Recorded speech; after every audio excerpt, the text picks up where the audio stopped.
आज हम पढ़ेंगे शरणागत पाठ, जिसके लेखक हैं वृंदावन लाल वर्मा।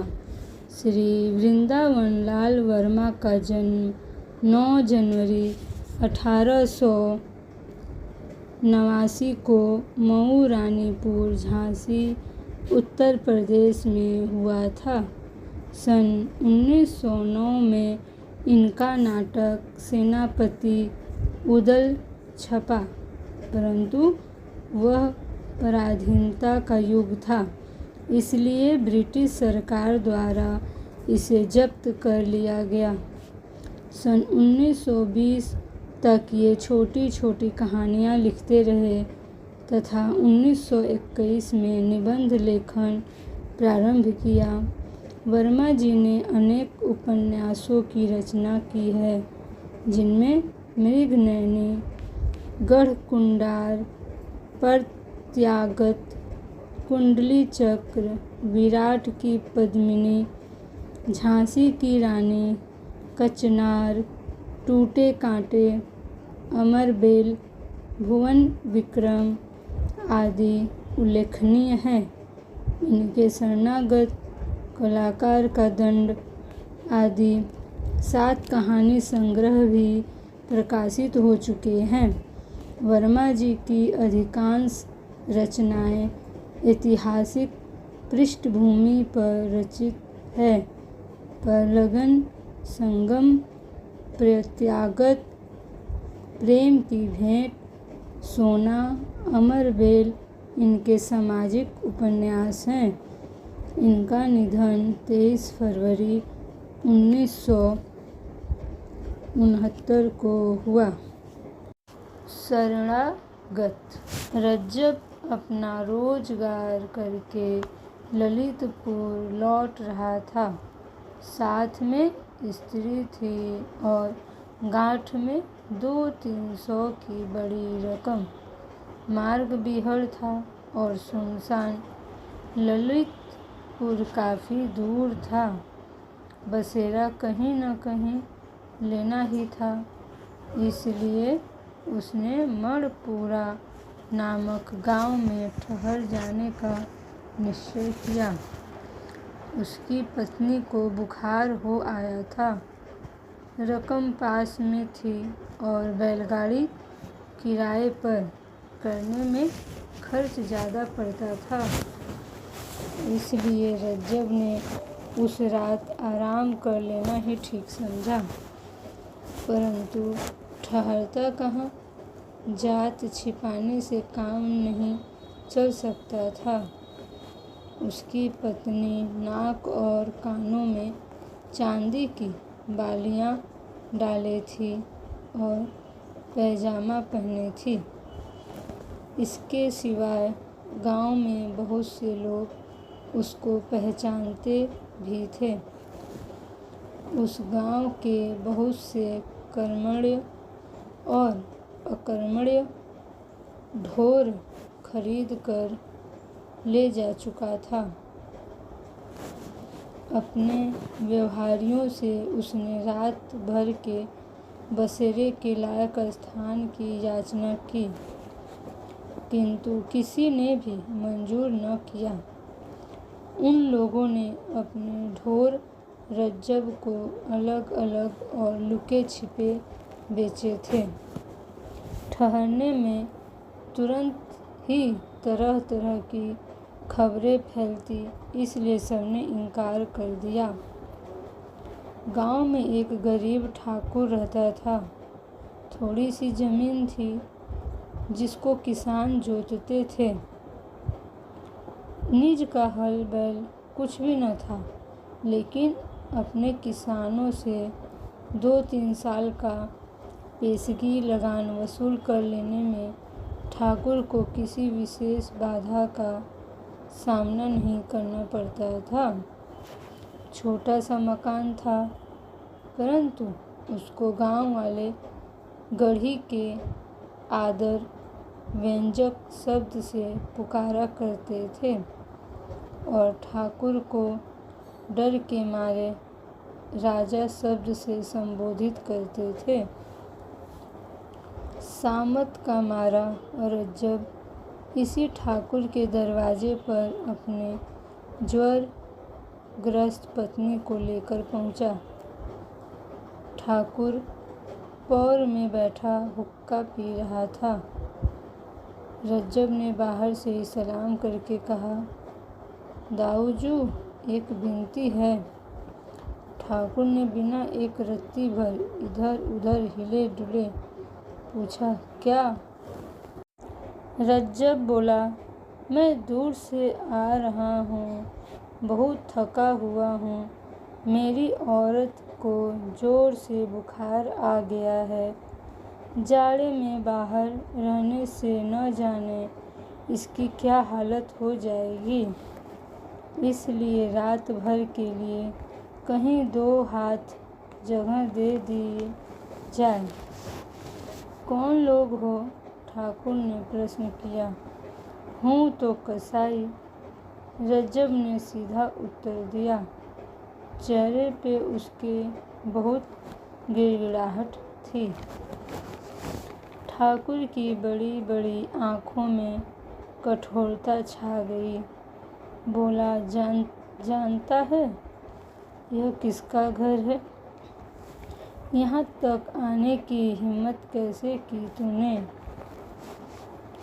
रज्जब ने आशा भरे स्वर में कहा, यह राजा का घर है, इसलिए शरण में आया हूँ।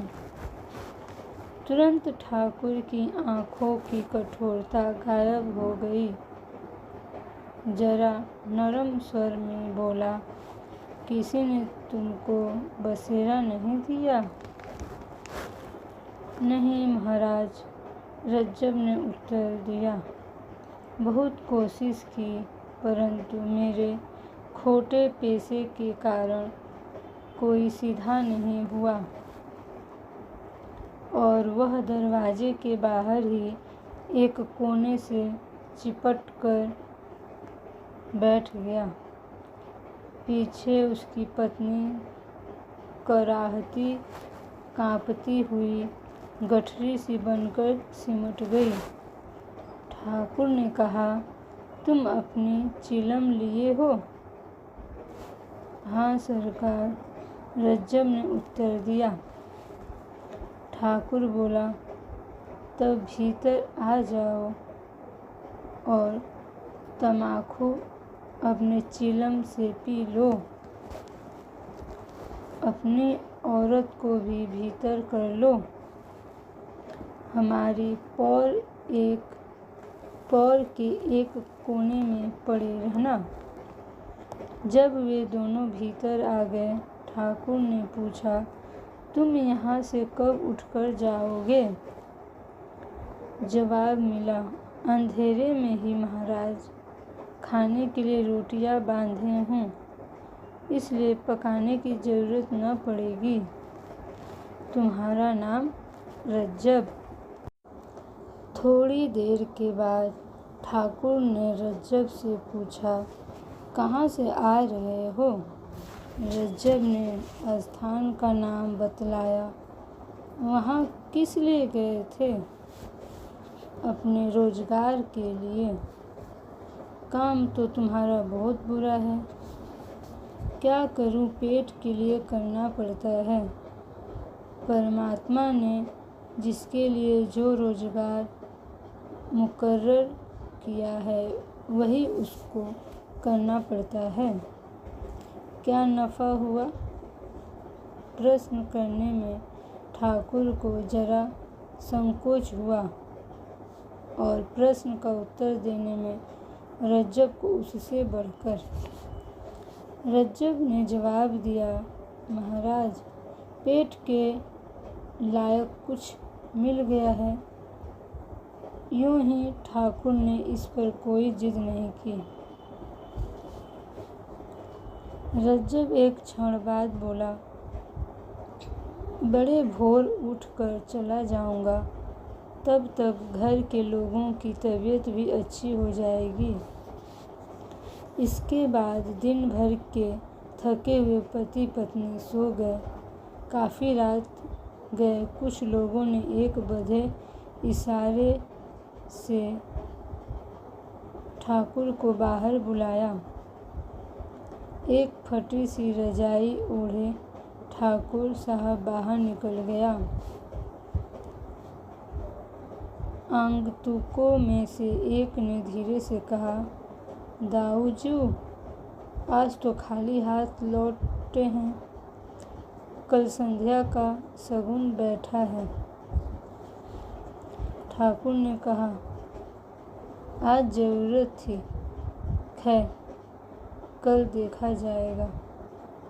क्या कोई उपाय किया था? हाँ, आगंतुक बोला, एक कसाई रुपये की मोट बांधे इसी ओर आया है, परंतु हम लोग जरा देर में पहुँचे। वह खिसक गया। कल देखेंगे, जरा जल्दी। ठाकुर ने घृणासूचक स्वर में कहा, कसाई का पैसा न छुएंगे। क्यों? बुरी कमाई। उसके रुपयों पर कसाई थोड़े ही लिखा है। रुपया तो दूसरों का ही है। कसाई के हाथ में आने से रुपया कसाई नहीं हुआ। मेरा मन नहीं मानता, वह अशुद्ध है। हम अपनी तलवार से उसको शुद्ध कर लेंगे। ज़्यादा बहस नहीं हुई। ठाकुर ने कुछ सोचकर अपने साथियों को बाहर का बाहर ही टाल दिया। भीतर देखा, कसाई सो रहा था, उसकी पत्नी भी, ठाकुर भी सो गया। सवेरा हो गया, परंतु रज्जब न जा सका। उसकी पत्नी का बुखार तो हल्का हो गया था, परंतु शरीर भर में पीड़ा थी। वह एक कदम भी नहीं चल सकती थी।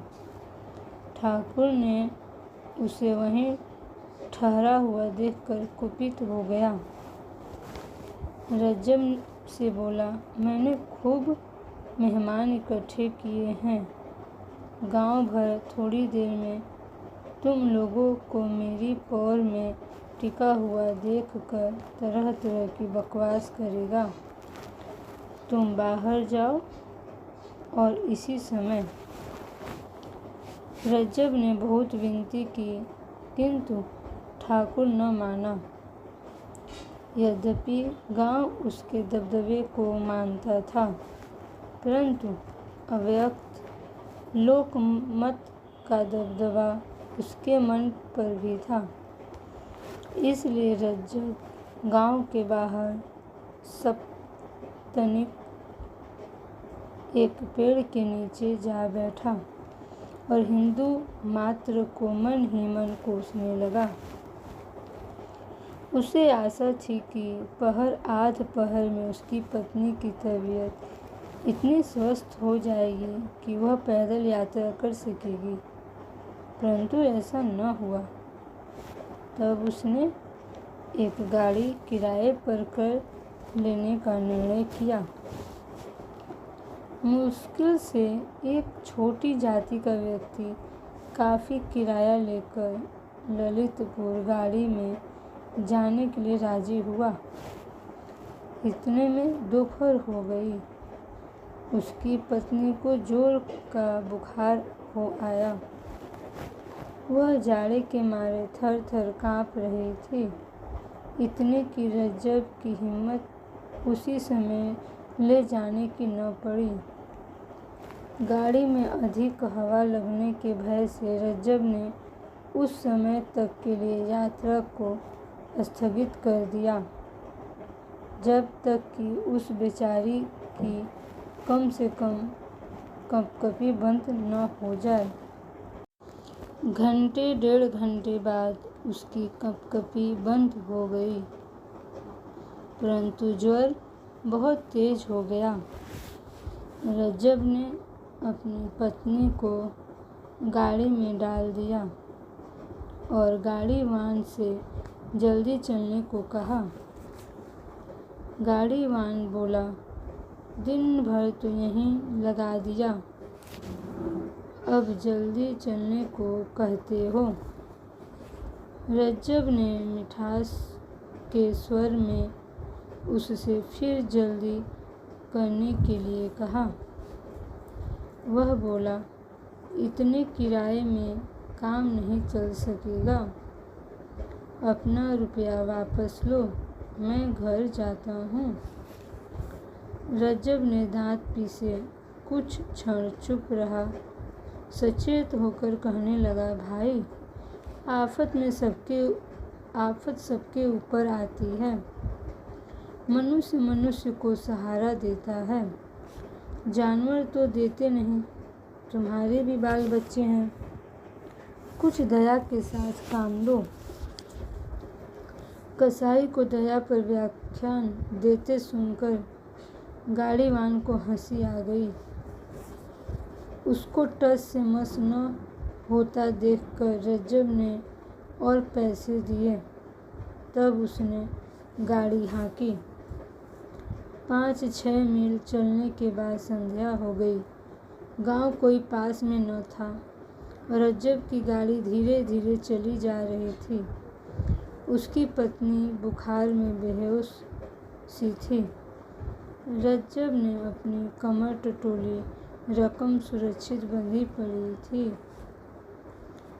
रज्जब को स्मरण हो आया कि पत्नी के बुखार के कारण आंटी का कुछ बोझ कम कर देना पड़ा है, और स्मरण हो आया गाड़ीवान का वह एक हठ, जिसके कारण उसको कुछ पैसे व्यर्थ ही और दे देने पड़े थे।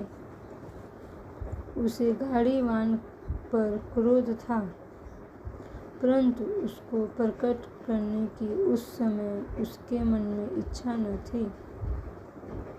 बातचीत करके रास्ता काटने की कामना से उसने वार्तालाप आरंभ किया। गाँव तो यहाँ से दूर मिलेगा, बहुत दूर, वहीं ठहरेंगे। किसके यहाँ? किसी के यहाँ भी नहीं, पेड़ के नीचे। कल सवेरे ललितपुर चलेंगे। कल का फिर पैसा मांग उठना। कैसे मांग उठूँगा? किराया ले चुका हूँ, अब फिर कैसे मांगूँगा? जैसे आज गांव में हट करके मांगा था। बेटा ललितपुर होता तो बतला देता। क्या बतला देते? क्या सेंतमेत गाड़ी में बैठना चाहते थे? क्यों बे, क्या रुपया देकर भी सेंतमेत का बैठना कहाता है? जानता है मेरा नाम रज्जब है। अगर बीच में गड़बड़ करेगा तो साले को यहीं छुरी से काट कर कहीं फेंक दूंगा और गाड़ी लेकर ललितपुर चल दूंगा। रज्जब क्रोध को प्रकट नहीं करना चाहता था, परंतु शायद अकारण ही वह भली भांति प्रकट हो गया। गाड़ीवान ने इधर उधर देखा। अंधेरा हो गया था, चारों ओर सुनसान था। आसपास झाड़ी खड़ी थी। ऐसा जान पड़ता था कहीं से कोई अब निकला और अब निकला। रज्जब की बात सुनकर उसकी हड्डी हड्डी कांप गई। ऐसा जान पड़ा मानो पसलियों को उसकी ठंडी छुरी छू रही हो। गाड़ीवान चुपचाप बैलों को हाँकने लगा। उसने सोचा गांव के आते ही गाड़ी छोड़कर नीचे खड़ा हो जाऊंगा और हल्ला गुल्ला करके गांव वालों की मदद से अपना पीछा रज्जब से छुड़ाऊंगा। रुपए पैसे भले ही वापस कर दूंगा, परंतु और आगे न जाऊंगा। कहीं सचमुच मार्ग में मार न डाले। गाड़ी थोड़ी दूर और चली होगी कि बैल ठिठक कर खड़े हो गए। रज्जब सामने न देख रहा था, इसलिए जरा कड़क कर गाड़ीवान से बोला, क्यों बे बदमाश, सो गया क्या? अधिक कड़क के साथ सामने रास्ते पर खड़ी हुई एक टुकड़ी में से किसी के कठोर कंठ से निकला, खबरदार। जो आगे बढ़ा। रज्जब ने सामने देखा कि 4-5 आदमी बड़े बड़े लठ बांध कर न जाने कहाँ से आ गए हैं। उनमें से तुरंत ही एक ने बैलों की जुआरों पर एक लठ पटका और 2 दाएं बाएं आकर रज्जब पर आक्रमण करने को तैयार हो गए। गाड़ीवान गाड़ी छोड़कर नीचे जा खड़ा हुआ, बोला, मालिक, मैं तो गाड़ीवान हूँ, मुझसे कोई सरोकार नहीं। यहाँ कौन है? एक ने गरज कर पूछा। गाड़ीवान की घिघी बंध गई, कोई उत्तर न दे सका। रज्जब ने कमर की गांठ को एक हाथ से संभालते हुए बहुत ही विनम्र स्वर में कहा, मैं बहुत गरीब आदमी हूँ, मेरे पास कुछ नहीं है। मेरी औरत गाड़ी में बीमार पड़ी है, मुझे जाने दीजिए। उन लोगों में से एक ने रज्जब के सिर पर लाठी उबारी। गाड़ीवान खिसकना चाहता था कि दूसरे ने उसको पकड़ लिया। अब उसका मुंह खुला, बोला, महाराज, मुझको छोड़ दो, मैं तो किराए पर गाड़ी लिए जा रहा हूँ। गांठ में खाने के लिए 3-4 आने पैसे ही हैं। और यह कौन है, बतला? उन लोगों में से एक ने पूछा। गाड़ीवान ने तुरंत उत्तर दिया, ललितपुर का एक कसाई। रज्जब ने सिर पर जो लाठी उबारी गई थी वह वहीं रह गई। लाठी वाले के मुंह से निकला, तुम कसाई हो, सच बताओ। हाँ महाराज, रज्जब ने सहसा उत्तर दिया, मैं बहुत गरीब हूँ, हाथ जोड़ता हूँ, मुझको मत सताओ, मेरी औरत बहुत बीमार है। औरत जोर से कराहे। लाठी वाले उस आदमी ने अपने एक साथी से कान में कहा, इसका नाम रज्जब है, छोड़ो, चलो यहाँ से। उसने न माना, बोला, इसका खोपड़ा चकनाचूर करो। दाऊ जी, यदि वैसे न माने तो असाई कसाई हम कुछ नहीं मानते, छोड़ना ही पड़ेगा। उसने कहा, इस पर हाथ न पसारेंगे और न पैसा छुएंगे। दूसरा बोला, क्या कसाई होने के डर से? दाऊ जी, आज तुम्हारी बुद्धि पर पत्थर पड़ गए हैं, मैं देखता हूँ।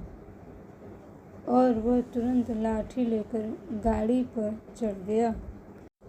लाठी का एक सिरा रज्जब की छाती में अड़ाकर उसने तुरंत रुपया पैसा निकाल कर देने का हुक्म दिया।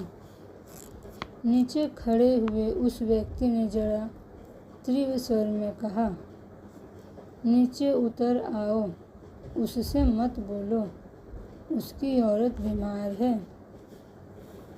हो मेरी बला से, गाड़ी में चढ़े हुए लठैत ने उत्तर दिया, मैं कसाईयों की दवा हूँ। और उसने रज्जब को फिर धमकी दी। नीचे खड़े हुए उस व्यक्ति ने कहा, खबरदार जो उसे छुआ, नीचे उतरो, नहीं तो तुम्हारा सिर चूर किए देता हूँ। वह मेरी शरण आया था, गाड़ीवान लठैत झक सी मार कर नीचे उतर आया। नीचे वाले व्यक्ति ने कहा, सब लोग अपने घर जाओ, राहगीरों को तंग मत करो। फिर गाड़ीवान से बोला, जा रे, हाँक ले जा गाड़ी, ठिकाने तक पहुंचा आना, तब लौटना, नहीं तो अपनी खैर मत समझियो। और तुम दोनों में से किसी ने भी कभी इस बात की चर्चा कहीं की तो भूसी की आग में जलाकर खाक कर दूंगा। गाड़ीवान गाड़ी लेकर बढ़ गया। उन लोगों में से जिस आदमी ने गाड़ी पर चढ़कर रज्जब के सिर पे लाठी तानी थी, उसने क्षुब्ध स्वर में कहा, दाऊ जी, आगे से कभी आपके साथ न जाऊंगा। दाऊ जी ने कहा, न आना, मैं अकेले ही बहुत कर गुजरता हूँ, परंतु बुंदेला शरणागत के साथ घात नहीं करता, इस बात को गांठ बांध लेना।